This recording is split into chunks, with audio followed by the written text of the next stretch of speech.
சொன்னாலே அந்த கடவுளையே ஒரு போதையாக்கிட்டு அந்த கடவுளுக்காக உயிரை கொடுக்கவும் உயிரை எடுக்கவும் தயார். ஆசை அருமீன்கள் ஈசனோடு ஆயினும் ஆசை அருமீன்கள். அடுத்தது இந்த லீவரை பிரஸ் பண்ணக்கூடிய இந்த புறாக்களை இந்த அடிமைத்தனத்துல இருந்து மீட்கணும்னா என்ன பண்றது அப்படிங்கறதையும் அவங்க ஆராய்ச்சி பண்ணிருக்காங்க. ஸோ அப்போ இந்த புறாக்களை தனி கேஜ்ல இருந்து எடுத்து எல்லா புறாக்களையும் ஒரு பெரிய கேஜ்ல போட்டு வச்சிருக்காங்க. ஸோ ஒரு பெரிய கேஜ்ல போட்டு வச்சோடனே அதுதானே புறாவோட சொசைட்டி. ஸோ ஒரு புறாக்கு ஒரு சோஷியலைசிங் கிடைச்சிச்சு. மற்ற புறாக்களோட அது இருந்து விளையாடி அது பண்ணிட்டு அது மாதிரி கொஞ்ச நாள் வச்சுட்டு திருப்பியும் அதோட அந்த கேஜுக்கே போடும் பொழுது அந்த புறாக்களுக்கு பெரும்பான்மையான புறாக்களுக்கு அந்த லீவரை பிரஸ் பண்ணோம் அப்படிங்கிற அந்த அர்ஜ் அந்த அடிக்ஷன் போயிடுச்சு. ஸோ ஒரு சோஷியல் இன்டராக்ஷன் நம்மளுடைய மக்களோட புறாவோட இல்லை நம்மளா மனிதர்களுக்கு பிற மனிதர்களோட நாம. Do you know what will happen if you read one book every week? Let me share some. Interact பண்ணி நேரம் செலவு பண்ணி பேசி பழகி அந்த மாதிரி நம்ம ஒரு நேரத்தை செலவு பண்ணும் பொழுது நமக்கு அந்த அடிக்ஷனுக்குள்ள போகக்கூடிய அந்த தன்மை குறையுது அப்படின்னு சொல்றாங்க. இதுக்கு இவங்க உளவியலாளர்கள் கொடுக்குற பேர் என்னன்னா ஆப்டிமல் ஸ்டிமுலேஷன் மாடல். அதாவது ஒவ்வொரு உயிரினங்களுக்கும் ஒரு ஸ்கேர்சிட்டி மைண்ட் செட் இருக்கு. அந்த ஸ்கேர்சிட்டி மைண்ட் செட்டை அந்த அந்த தாகத்தை தணிக்கிறதுக்காக ஒரு ஸ்டிமுலேஷன் ஒரு ஊக்கம் அவங்களுக்கு கொடுக்கணும். அது எந்த அளவுக்கு கொடுக்கணும்? ஆப்டிமல் லெவல் அப்படின்னா என்னன்னா கரெக்டான அளவு. ஒவ்வொன்றுத்துக்கும் மாறுபடலாம், ஒரு உயிரினத்துக்கும் மாறுபடலாம், ஒவ்வொருத்திற்கும் சூழ்நிலைக்கு தகுந்த மாதிரி மாறுபடலாம். மினிமம் மேக்சிமம் அதுக்கு நடுவில் இருக்கிறது தான் ஆப்டிமம். ஸோ சரியான அளவு ஸ்டிமுலேஷன் ஒரு மனிதனுக்கோ அல்லது ஒரு விலங்குக்கோ கொடுக்கும் பொழுது இந்த மாதிரி ஏதாவது ஒரு தீய பழக்கங்களுக்கு அடிமையாகாமல் அதை அனுபவிக்கக்கூடிய ஒரு திறன் அவர்களுக்கு கிடைக்கிறது. ஸோ அவங்களுக்கு மற்ற எல்லா விஷயங்கள்லையும் ஆப்டிமல் லெவல் ஆஃப் ஸ்டிமுலேஷன் கிடைச்சிதுன்னு சொன்னால் அவங்க சாப்பிடுவாங்க, ஆனால் அதுக்கே அடிமை ஆகிட மாட்டாங்க. அவங்க கேம் விளையாடுவாங்க, ஆனால் அதுக்கே அடிமை ஆகிட மாட்டாங்க. ஆனால் அவங்க டிவி பார்ப்பாங்க, ஆனால் அதுக்கே அடிமை ஆகிட மாட்டாங்க. இதுதான் அதுலேருந்து இந்த ஆராய்ச்சியிலேருந்து அவங்க கண்டுபிடிச்ச விஷயம் அப்படிங்கிறத இந்த ஆராய்ச்சியை பற்றின அத்தனை டீட்டெயில்ஸோடையும் ரொம்ப தெளிவாக அழகாக எழுதியிருக்காரு ஆத்தர். இப்போ நாம் பார்த்தது பிஹேவியர் அடிக்ஷன், ஒரு பழக்கத்துக்கு அடிமை ஆகிடுறது. ரெண்டாவது விதமான அடிக்ஷன் கெமிக்கல் அடிக்ஷன், ட்ரக்ஸுக்கு ஆல்கஹாலுக்கு அடிமை ஆகிடுற இந்த ட்ரக் அடிக்ஷன். இதுவுமே இயற்கையை நம்மளுடைய மூளையில பதிய வச்சிருக்கு. ஸோ பரிணாமத்தில் எவல்யூஷன்ல இந்த விஷயம் மனிதன் தன்னை தற்காத்து கொள்வதற்காக இயற்கை பதிய வச்ச ஒரு விஷயம். அதை விட முக்கியம், தாவரங்கள் தங்களை தற்காத்து கொண்டு தங்களுடைய இனத்தை விருத்தி செய்வதற்காக இந்த மாதிரியான ட்ரக்ஸை சுரக்குது, ப்ரொடியூஸ் பண்ணுது, உற்பத்தி பண்ணுது. ஸோ ஒரு தாவரம் ஓபியாய்டு மாதிரியான ஒரு கொக்கைன் மாதிரியான ஒரு ட்ரக்கை ப்ரொடியூஸ் பண்ணுதுன்னு வச்சுக்கோங்களேன். அந்த தாவரத்தை சாப்பிடக்கூடிய அந்த பூச்சிகள் அவங்களோட மூளையில அது ஒரு பாதிப்பை ஏற்படுத்தும். ஸோ அவங்க ஒரு பிஹேவியர் ப்ராப்ளம் வந்துடும். அதுக்கு எய்தர் அது கண்ணாபின்னான்னு பறக்க ஆரம்பிச்சிடும். ஸோ கண்ணாபின்னான்னு பறக்க ஆரம்பிச்சதுன்னா அது கேமஃப்ளேஜ், அதோடைய பாதுகாப்பு, அந்த கலரோட கலராக சேர்ந்து போயிடுற அந்த பச்சோந்தி தன்மைன்னு சொல்லுவாங்களே, அதுதான் அதை எதிரிகள்கிட்ட இருந்து காப்பாத்துது.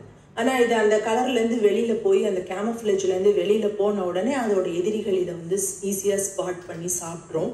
ஸோ அப்படின்னா இந்த பூச்சி இனம் பெரிய அளவில் இனவிருத்தி செய்ய முடியாமல் குறைஞ்சு போயிடும். ஸோ இந்த பூச்சி இனத்தினுடைய எண்ணிக்கை குறைஞ்சதுன்னா அப்போதான் இந்த தாவரத்தினுடைய எண்ணிக்கை பெருக முடியும். இன்னொரு பக்கம் பார்த்தீங்கன்னா இந்த பூச்சிகள் இன்னும் சில பூச்சிகள் இந்த தாவரத்தில் இருக்கக்கூடிய இந்த ட்ரக்ஸை சாப்பிட்ட உடனே, ட்ரக்ஸ் அதோட சிஸ்டம்குள்ளே போனோடனே மயக்கம் போட்டு விழுந்துடும்.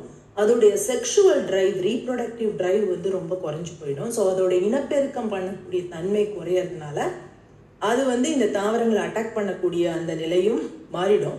அதனால இந்த தாவரங்களுக்கு, தாவரத்தினுடைய பரிணாம வளர்ச்சிக்கு இந்த ட்ரக்ஸ் எல்லாம் ரொம்ப உதவியா இருந்திருக்கு அப்படிங்கிறது ஒரு தியரி.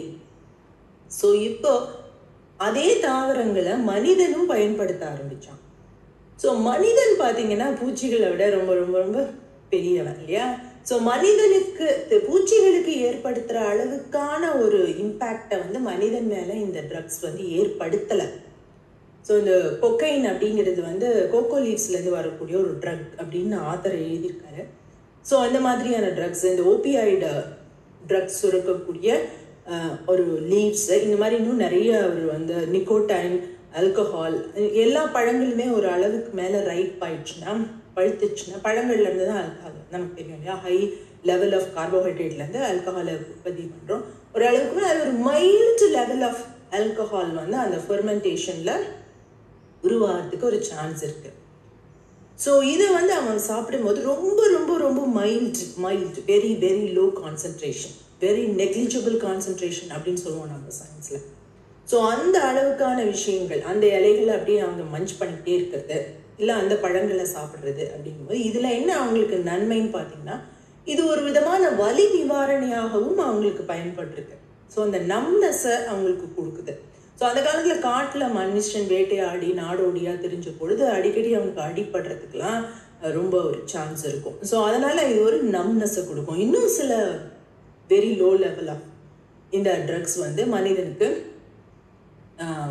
நிறைய நடந்து நடந்து நடந்து போகணும் இல்லையா, அன்னைக்கு அந்த காலத்துல எல்லாம் எப்பவுமே நடந்துகிட்டே இருக்கணும், அதுக்கு ஒரு எழுச்சி வேணும்.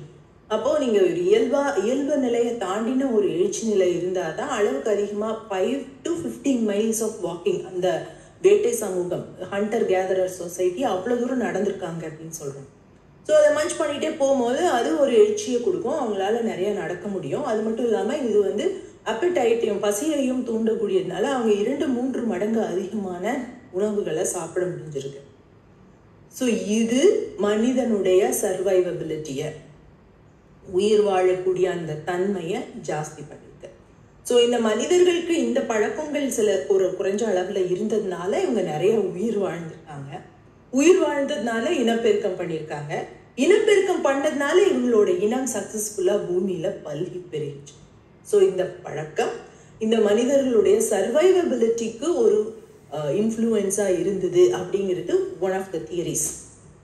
ஆனால் இப்போ என்ன ஆச்சு அப்படின்னு சொன்னால், இப்போ அந்த இலையில இருக்கக்கூடிய அந்த நெக்லிஜிபிள் மைக்ரோகிராம்ஸ் ஆஃப் ட்ரக்கை அப்படி சாப்பிட்றதில்ல, அதை வந்து எக்ஸ்ட்ராக்ட் பண்ணி எடுத்து பயங்கரமாக கான்சென்ட்ரேட் பண்ணி 100%, 70%, 80%ன்னு ரொம்ப அளவுக்கு அதிகமான அந்த ட்ரக்ஸை ஒரே ஷாட்டில் மக்கள் வந்து சாப்பிட ஆரம்பித்தாங்க. அப்போ அது வந்து இது வந்து ஒரு காலத்தில் எங்களுக்கு உதவியாக இருந்ததே, இப்போ அவங்களுக்கு பெரிய பிரச்சனையாகவும் மாறிடுச்சு.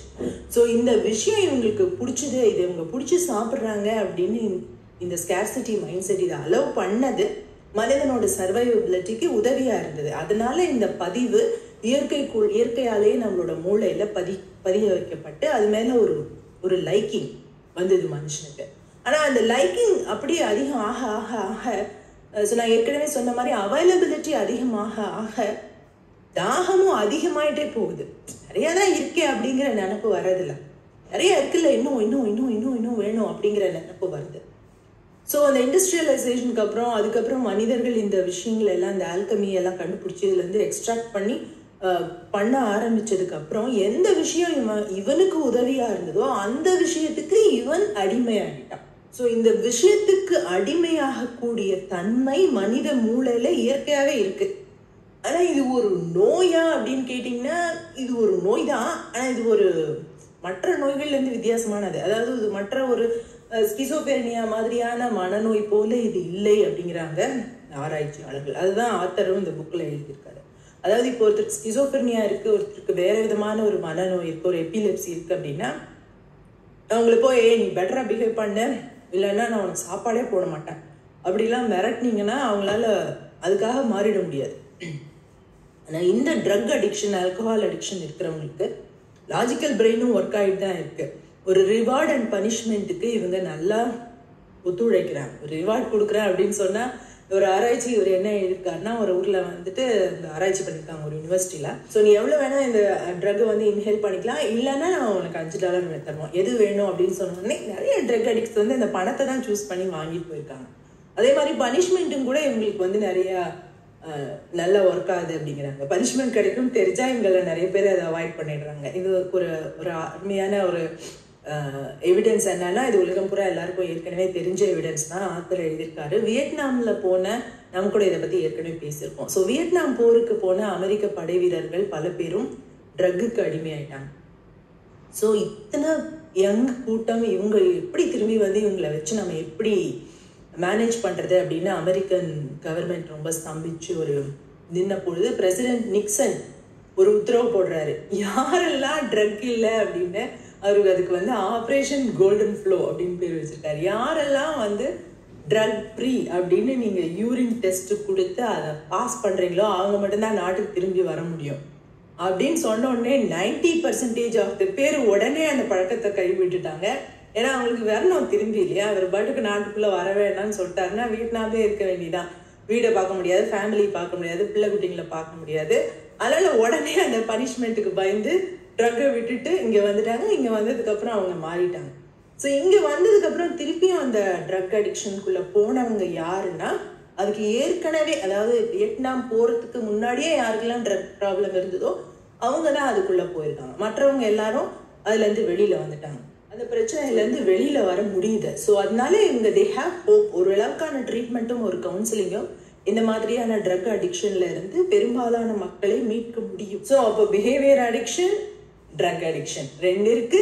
ரெண்டுத்துக்கும் நம்மளை அடிமையாக்கிறதுக்கு இயற்கையே நம்மளோட மூளையில பதிவு வச்சிருக்கு. அப்போ நம்ம இதுல இருந்து எப்படி நம்மளை தற்காத்துக்கிறது அப்படின்னா, ஆத்தர் வந்து என்ன சொல்றாருன்னா, அவர் வந்து ஒரு திபேத்தியன் மார்க்ஸ் இருக்கக்கூடிய அந்த மொனஸ்ட்ரிக்கு போயிட்டு அந்த ஒரு மடம் மாதிரியான ஒரு இடத்துல போய் அங்கே வந்து பார்த்துருக்காரு. அவங்க வந்து எப்படின்னா, அவங்க எப்படி மாடரேட் லைஃப் ஸ்டைலை வந்து இம்ப்ளிமெண்ட் பண்ணுறாங்க அப்படின்னா, ஒரு ப்ராப்பர் ஸ்கெடியூல். அங்கே 20 வயசுலேருந்து 80 வயசு 90 வயசு ஆன மாங்ஸ் எல்லாம் அங்கே இருக்கிறாங்க. சன்னியாசிகள், புத்த சன்னியாசிகள், அவங்க எல்லாருக்குமே வந்து ஒரே ஸ்கெடியூல் தான். நீங்கள் ஒரு நாளைக்கு 7 வாட்டி தொழணும், இப்படி தான் பண்ணணும், இவ்வளவு தான் சாப்பிடணும், இந்த வேலை 4 மணி நேரம் வேலை செய்யணும், இந்த வேலை செய்யணும், இது பண்ணணும், ஒரே ஸ்கெடியூல் தான். அவங்கள எல்லா நாளும் இதே மாதிரி தான் இருக்கும் அப்படின்னு ஒரு ரூல் போட்டு அவங்கள வந்து அந்த மாடரேஷனுக்குள்ளே வச்சு இந்த ஸ்கேர்சிட்டி லூப்லேருந்து வெளியில் எடுக்கிறது. அதுக்காக நம்ம எல்லாரும் மாங்க் ஆகிடு சன்னியாசியாவா ஆகிட முடியும். அப்புறம் வந்து மனித இனமே தழை துவங்காது இல்லையா. ஸோ அது வந்து இதுக்கான சொல்யூஷன் இல்லை. ஸோ அப்போ என்ன அதுக்கான ஒரு சொல்யூஷன் அப்படின்னு பார்த்தீங்கன்னா, most businesses today aren't really hiring employees. What they're actually doing is running an unpaid training program where the இந்த ரிலீஜியன் அப்படிங்கிறதும் ஒரு அளவுக்கு ஒரு சொல்யூஷனாக தான் இருந்திருக்கு. அதாவது கடவுளின் பெயரால மனிதர்கள் கடவுளுக்கு கட்டுப்பட்டு அட்லீஸ்ட் கடவுள் கோச்சிப்பாரே அப்படின்னு பயந்து ஸ்மோக்கிங், ட்ரிங்கிங், அப்புறம் மற்ற விதமான பேட் ஹேபிட்ஸ்லேருந்து தங்களை தவிர்த்து வெளியில் வச்சிருக்கிறது ஒரு விஷயம். So that is good. ஆனால் அதில் என்ன பிரச்சனைனா, அந்த கடவுளுக்கே அந்த ரிலீஜியன் மேலேயே இவங்களுக்கு ஒரு அடிக்ஷன் வந்துடுது. இந்த மாங்ஸ் உட்பட எல்லாருமே அந்த கடவுளுக்கே அடிக்ட் ஆகி அப்புறம் வந்து கடவுள் என் கடவுள் தான் பெரியது, என் கடவுளை எவனா எடுத்து பேசினா பாரு, என் கடவுளை எல்லாரும் ஃபாலோ பண்ணோம், என்னுடைய மதம் தான் பெரிய மதம், என்னுடைய மதம் தான் புனிதமானதுன்னு சொல்லிட்டு அந்த கடவுள் மேலே இருக்கிற அந்த அடிக்ஷன்னாலேயே அந்த கடவுளையே ஒரு போதையாக்கிட்டு அந்த கடவுளுக்காக உயிரை கொடுக்கவும் உயிரை எடுக்கவும் தயாராகிடுறாங்க. ஸோ நிறையா சன்னியாசிகளும் இதை பண்ணியிருக்கிறாங்க, நிறைய பக்தர்களும் இதை பண்ணுறாங்க. அப்படிலாம் இல்லைங்க, நான் யாரையும் கொல்லலாம் மாட்டேன் அப்படின்னு சொல்கிறவங்க கூட அந்த ரிலீஜியஸ் கடவுள் மேலே ஒரு அளவில்லாத ஒரு அடிக்ஷன் வந்துடுச்சுன்னு சொன்னால், அந்த கடவுளின் பெயரால் நடத்தப்படுற போர்களுக்கு இவங்க பணம் கொடுப்பாங்க. இங்கே போய் நேராக கொல்ல மாட்டாங்க, ஆனால் பணம் கொடுப்பாங்க, சாப்பாடு கொடுப்பாங்க, தண்ணி கொடுப்பாங்க. அந்த போரை வந்து இவங்க என்கரேஜ் பண்ணுவாங்க. இந்த மாதிரியான ஒரு அடிக்ஷனுக்குள்ளேயும் போய் மனிதர்கள் மாட்டிக்கிறாங்க. ஸோ ஓரளவுக்கு ரிலீஜியன் ஹெல்ப்ஃபுல்லாக இருந்தால் கூட அதுவே ஒரு அடிக்ஷனாக மாறிடுறதுக்கும் ஒரு சான்ஸ் இருக்குது. அதனால நான் தமிழில் ஒரு சித்தர மொழி உண்டு, யார் சொன்னதுன்னு எனக்கு கரெக்டாக ஞாபகம் இல்லை. ஆசை அருமீன்கள் ஆசை அருமீன்கள் ஈசனோடு ஆயினும் ஆசை அருமீன்கள் அப்படின்னு. கடவுளே இருந்தாலும் ஒரு லெவலுக்கு மேலே அதை கட் பண்ணுறதுக்கு நமக்கு தெரிஞ்சிருக்கணும். கடவுள் மீதான பற்றையும் கட் பண்ண தெரிஞ்சிருக்கணும். ஸோ எது மேலான பற்றையும் கூட ஒரு தாமரை இலை தண்ணீர் போல அணுகக்கூடிய அந்த தெளிவு நமக்கு இருக்கணும். இல்லைன்னா எதில் நீங்கள் அடிக்ஷனாலும் அது அடிக்ஷன் தான். அது உங்களையும் அழிக்கும், உங்களை சுற்றி உள்ளவங்களையும் அழிக்கும், உங்களை எதிர்க்கிறவங்களை அழிக்கும், உங்கள் சமூகத்தையும் அழிக்கும். இப்போ இந்த விஷயத்துலேருந்து எப்படி தாங்க தப்பிக்கிறது? இதில் ஒரு முதல் நல்ல விஷயம், உங்கள் மூளையில் பரிணாமம் அந்த இயற்கை ஏற்கனவே இந்த விஷயத்துக்கான பதிவுகளை வச்சிருந்தாலும் கூட உங்கள் மூளைக்கு ஒரு நல்ல ஒரு கேரக்டர் உண்டு. அதாவது நீங்கள் ஒரு புதிய விஷயங்களை கற்றுக்கும் பொழுதும் புதிய புரிதல்கள் உங்களுக்கு ஏற்படும் பொழுதும் அதுக்கு ஏற்றபடியாக தன்னை தகவமைத்து கொண்டு தன்னுடைய செயல்பாடுகளை அது மாற்றிக்கொள்ளும். அதாவது பிசிக்கல் ஸ்ட்ரக்சர் ஆஃப் மூளை மாறாது, அது அப்படியே தான் இருக்கும். ஆனால் மூளையினுடைய செயல்படும் தன்மை உங்களுடைய புதிய நாலேஜுக்கும் புதிய புரிதல்களுக்கும் புதிய நீங்கன்னு சொல்லலாம், உங்களுடைய புதிய புரிதல்களுக்கும் புதிய மன வளர்ச்சிக்கும் ஏற்றவாறு மாறும். ஸோ இப்போ இந்த ஸ்கேர்சிட்டி மைண்ட் செட், இந்த பற்றாக்குறை மனப்பான்மை பற்றி நீங்கள் தெரிஞ்சுக்கிட்டீங்க. இதனால தான் நான் 24 மணி நேரம் டிவி பார்க்குறேன், இதனால தான் என்னால் இந்த ஆன்லைன் ஷாப்பிங்லேருந்து என்னால் நிறுத்த முடியல, இதனால தான் என்னால் அளவில்லாத சாப்பிட்றேன், என்னால் அதை நான் எவ்வளவு நினச்சாலும் என்னால் டயட் பண்ண முடியறதில்ல அப்படிங்கிற அந்த புரிதல் உங்களுக்கு ஏற்பட்டுச்சு. நீங்கள் ஒவ்வொரு தடவையும் இந்த ஸ்கேர்சிட்டி மைண்ட் செட்டை உங்களுக்கு ஞாபகப்படுத்திக்கிறீங்க அப்படின்னு சொன்னால் அதுக்கு ஏற்ற மாதிரி மூளை மாற்றிக்கும். ஸோ அடுத்த வாட்டி அந்த கிரேவிங் உங்களுக்கு கம்மியாக வரும், இன்னும் கம்மியாக வரும். ஸோ இந்த புரிதலே உங்களை மாடரேஷனுக்கு அழைச்சிட்டு போகிறதுக்கு உங்கள் மூளையே உங்களுக்கு உதவி செய்யும். ஸோ அந்த மூளையினுடைய தன்னை தகவமைத்து கொள்ளக்கூடிய அந்த தன்மைக்கு பிரெயின் சயின்ஸில் நியூரோபிளாஸ்டிசிட்டி அப்படின்னு பேர். அதுக்கு ஒரு நெகிழ்வுத்தன்மை இருக்குது. அதனால் நீங்கள் புதிய விஷயங்களை கற்றுக்கிட்டு இதை உங்களுக்கு நீங்களே ஞாபகப்படுத்திக்கும் பொழுது அந்த மூளையும் கொஞ்சம் நெகிழ்ந்து கொடுத்து இந்த கிரேவிங்ஸை அதுவே ஹேண்டில் பண்ணிக்கிட்டு உங்களுக்கு உதவும். அது முதல் நல்ல விஷயம் சயின்டிஃபிக்லி ஸ்பீக்கிங். ஸோ அடுத்தது ரெண்டாவது, நமக்குள்ள ஒரு அகத்தாய்வு.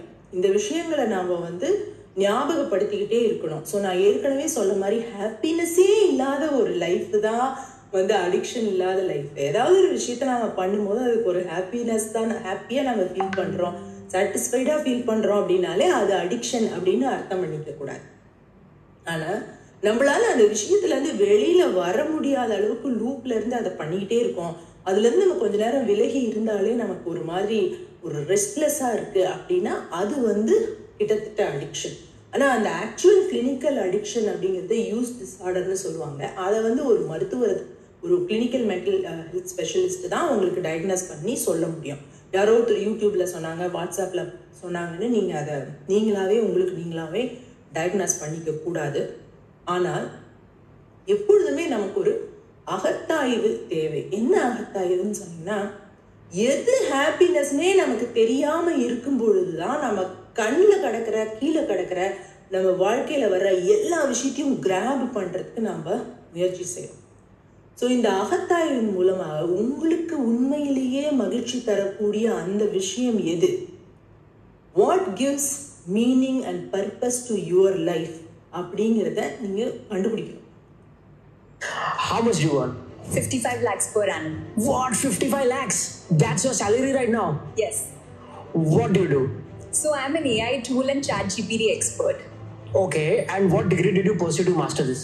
Honestly, I did not need any degree for it, nor did I spend like lakhs of rupees on any specific expensive program. Okay, so what if somebody wants to become a master at AI and ChatGPT and wants to earn about 55 lakhs per annum just like you?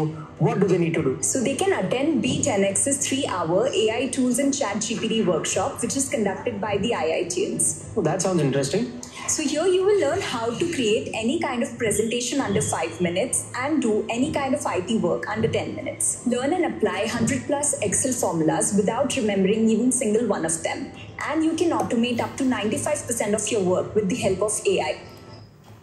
So இந்த இக்கிகை அப்படின்னு நம்ம போன வீடியோவில் பார்த்தோம் இல்லையா, உங்களுக்கு பிடிச்ச அந்த விஷயம், அதே நேரத்தில் அது உங்களுக்கு அதை வச்சு நீங்கள் சமூகத்துக்கும் நன்மை செய்ய முடியும், அதை வச்சு உங்கள் வாழ்வாதாரத்தையும் நீங்கள் பார்த்துக்க முடியும். அதே நேரத்தில் அந்த விஷயத்தை நீங்கள் கொஞ்சம் கொஞ்சமாக கற்றுக்கிட்டு கொஞ்சம் முன்னேறதுக்கும் அங்கே ஒரு ரூம் ஃபார் இம்ப்ரூவ்மெண்ட்டும் இருக்குது. அப்படிங்கும் போது நீங்கள் புதிய விஷயங்களை கற்றுப்பீங்க, தேடி போவீங்க, ஒரு ஆராய்ச்சி மனப்பான்மையோடு இருப்பீங்க. உங்களுடைய க்ரியேட்டிவிட்டி, அந்த மனோதர்மம் அப்படின்னு சொல்லுவாங்க இல்லையா, அந்த க்ரியேட்டிவிட்டி, அந்த ஆர்டிஸ்டிக் ஸ்கில்ஸ் எல்லாம் இம்ப்ரூவ் ஆக வேண்டிய ஒரு நெசசிட்டி அங்கே இருக்கும். ஸோ இது எல்லாமே இம்ப்ரூவ் ஆகும் பொழுது அந்த தேவையில்லாத விஷயங்களுக்கு அடிக்ட் ஆகக்கூடிய அந்த தன்மை கொஞ்சம் கொஞ்சமாக குறையும். அப்போ உங்கள் வாழ்க்கையில் உண்மையிலேயே உங்களுக்கு முக்கியமான மகிழ்ச்சியை தரக்கூடிய அந்த பர்பஸ்ஃபுல்லான விஷயம் என்ன அப்படிங்கிறத கண்டுபிடிங்க. அதை நோக்கி உங்களோட டெய்லி சாய்ஸஸை நகர்த்துங்க, அதை நோக்கி உங்களோட வாழ்க்கையை நகர்த்துங்க. அதுக்காக புதிய விஷயங்களை கற்றுக்கோங்க. புதிய விஷயங்களை கற்றுக்கிறதுங்கிறது எப்பொழுதுமே அது உங்களுடைய மன அமைதிக்கு ஒரு பெரிய ஒரு திறவுகோல் அப்படின்னு சொல்லலாம். அது ரொம்ப ரொம்ப ரொம்ப முக்கியமானது. ஸோ புதிய விஷயங்களை கற்றுக்கோங்க. உங்களுக்கும் மற்றவர்களுக்கும் பயனுடையதாக உங்களோட வாழ்க்கையை எப்படி மாற்றிக்கலாம் அப்படிங்கிறத பற்றி கான்ஸ்டண்ட்டாக யோசிக்கணும். ஸோ இந்த மாதிரி விஷயங்களை பற்றி நாம் யோசிச்சு யோசிச்சு யோசிச்சு ஒரு அகத்தாய்வை கான்ஸ்டண்ட்டாக கன்சிஸ்டண்ட்டாக பண்ணணும். ஸோ இந்த விஷயத்தை எப்படி பார்க்கணுன்னா, ஒரு குழந்தை வந்து ஏதாவது ஒரு விஷயத்தை கேட்டு பயங்கரமாக அடம்பிடிச்சி அழுதுன்னு வச்சுக்கோங்களேன். அவங்க அப்பா அம்மாவுக்கு நல்லா தெரியும் இந்த விஷயம் வந்து யூஸ்லெஸ், இந்த குழந்தைக்கு இதனால எந்த பயனும் இல்லை, இதுக்கு வந்து ஒரு இதில் ஆபத்தாக கூட முடியலாம், இல்லை இந்த குழந்தையே நாளைக்கு இது தூக்கி போட்டுருவோம், இட்ஸ் வேஸ்ட் ஆஃப் மணிலாம். ஆனால் இதெல்லாம் குழந்தைக்கு சொல்லி புரிய வைக்க முடியாது இல்லையா? அப்போ அந்த குழந்தைகிட்ட நீங்கள் போய் இதெல்லாம் சொல்ல முயற்சி பண்ணீங்கன்னா அது இன்னும் சத்தமாக அழுது அடம் பிடிக்கும். அப்போ அப்பா அம்மா யூஸ் பண்ணுற ஒரு ட்ரிக் என்னன்னா, உங்களை அந்த குழந்தைய அந்த இடத்துலேருந்து அப்புறப்படுத்தி கூட்டிகிட்டு போயிடுவாங்க. டிஸ்ட்ராக்ஷன். வேற இடத்துல கூட்டிகிட்டு போய் வேற ஒரு மிட்டாய் வாங்கி கொடுத்து வேற ஒரு ஏதாவது ஒரு விளையாட்டு காட்டி இல்லை வேற ஒரு வேடிக்கை காட்டி வேற ஒரு விஷயத்தில் அந்த குழந்தையோட கவனத்தை திருப்பும் பொழுது இந்த விஷயம் அந்த குழந்தைக்கு மறந்து போயிடும். இதையே தான் நாமளும் நமக்கே பண்ணிக்கிறோம். ஏன்னா இயற்கையின் முன்னாடி நம்ம எல்லாருமே குழந்தைங்க தான். இந்த குழந்தையை போன்ற ஒரு மனோபாவம் நமக்கு இருக்கிறதுக்கு இயற்கை பதிவு இருக்கு. ஸோ அந்த பதிவு இருக்கிறதுனால தான் அடுத்த நாள் நம்ம வந்து நாளைக்கு ஏதாச்சும் புதுசாக நடக்குமோ, நாளானிக்கு ஏதாச்சும் புதுசாக நடக்குமோ அப்படிங்கிற அந்த தாகத்தில் தான் நம்ம ஒவ்வொரு நாளும் எழுந்துக்கிட்டு நம்மளோட வாழ்க்கையை நகர்த்திக்கிட்டு போயிட்டு இருக்கோம். ஸோ ஒரு குழந்தைத்தன்மை நம்ம எல்லாருக்குள்ளேயும் இருக்கு. ஸோ அந்த குழந்தைய நீங்கள் அடிச்சு பிடிச்சி பயங்கரமாக மிரட்டி பண்ணீங்கன்னா அது இன்னும் பயங்கரமாக வந்து அழும். ஸோ அந்த குழந்தைய நீங்கள் டிஸ்ட்ராக்ட் பண்ணணும். எப்படி டிஸ்ட்ராக்ட் பண்ணணும்? த ஹையர் பர்பஸ், உங்களுக்கும் உங்களுடைய சமூகத்துக்கும் பயனளிக்கக்கூடிய ஒரு பர்பஸ்ஃபுல்லான லைஃப்பை பற்றின ஒரு அகத்தாய்வை நாம் ஏற்கும் பொழுது அந்த சின்ன விஷயங்கள்ல இருந்து அந்த ரிப்பீட்டட் அடிக்ஷன்ல இருந்து நம்மளோட மனம் வந்து ஆட்டோமேட்டிக்காகவே டிஸ்ட்ராக்ட் ஆகி வேறு பகுதிகளுக்கு திரும்பிடும். ஸோ இந்த புக்கு நான் சம்மரைஸ் பண்ணி நான் எப்போவுமே சொல்கிற மாதிரி ஒவ்வொரு புக்கில் இருந்தும் நான் என்ன புரிஞ்சுக்கிட்டேன், நான் என்ன தெரிஞ்சுக்கிட்டேன், எனக்கு என்ன புரிஞ்சுது அப்படிங்கிற என்னோட பெர்ஸ்பெக்டிவ் தான் எப்பொழுதுமே நான் உங்களோட ஷேர் பண்ணிட்டு இருக்கேன். ஸோ இது என்னுடைய புரிதல் ஆஃப் திஸ் புக். ஸோ உங்களுக்கு இன்னும் இந்த புக் பற்றி நிறையா டீட்டெயிலாக தெரிஞ்சுக்கணுன்னா இந்த புக்கை கண்டிப்பாக ஒரு தடவை வாங்கி படித்து பாருங்கள். உங்களுக்கு இன்னும் நிறைய டீட்டெயில்ஸ் கிடைக்கும். தேங்க்யூ ஃபார் வாட்சிங் the video. Thanks for all your love and support. See you in the next video. Bye.